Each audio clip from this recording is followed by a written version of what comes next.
Son originalité, de l'acrylique sur toile perlée, inédit au Cameroun. Zak Ndam utilise des matériaux de récupération, perles, punaises, clous et trombones qu'il associe parfaitement au bronze et au bois de différents genres, tout un symbole. Le bois, pour moi, l'arbre a un lien essentiel avec l'être humain. L'arbre est un homme immobile, puisqu'il a ses racines en bas, mais l'homme est un arbre mobile, ayant ses racines en haut, dans sa tête. C'est même pour cela que nous avons ces cheveux, qui sont comme des poils absorbants de la racine de l'arbre.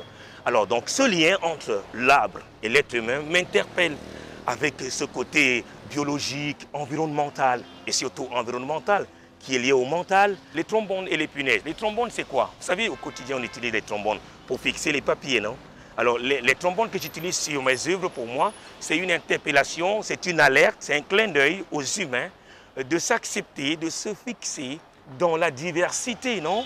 Parce que notre diversité ne devait pas être une adversité. Au contraire, ça doit être une opportunité. Sinon, on serait des êtres clonés.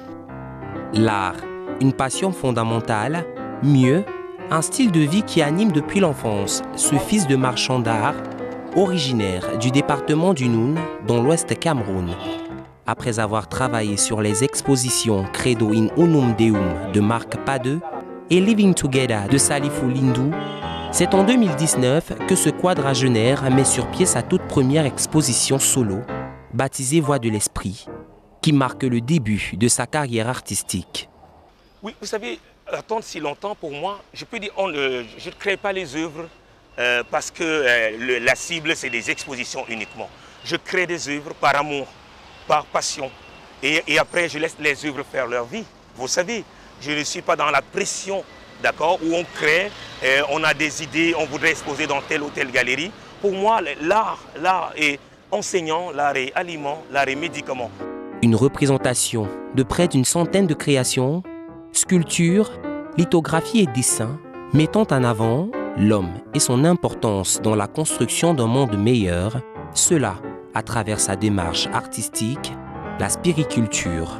C'est l'art de contribuer pour bâtir un monde et une humanité meilleure. Vous voyez que ça nous concerne tout le monde. Et je vous demande de vous joindre à la spiriculture.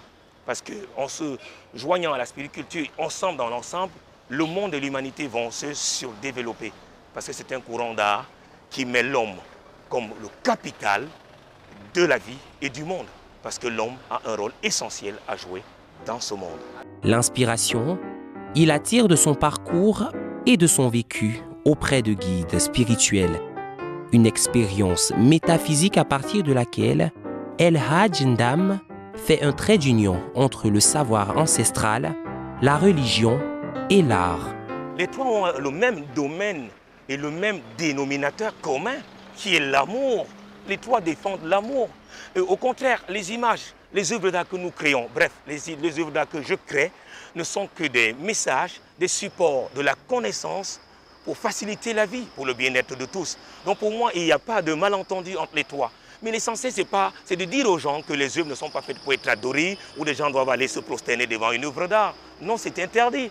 Mais tout ce qu'on demande aux gens, c'est qu'ils devraient s'imprégner des messages, d'accord, de la connaissance, parce que la connaissance, c'est une richesse première.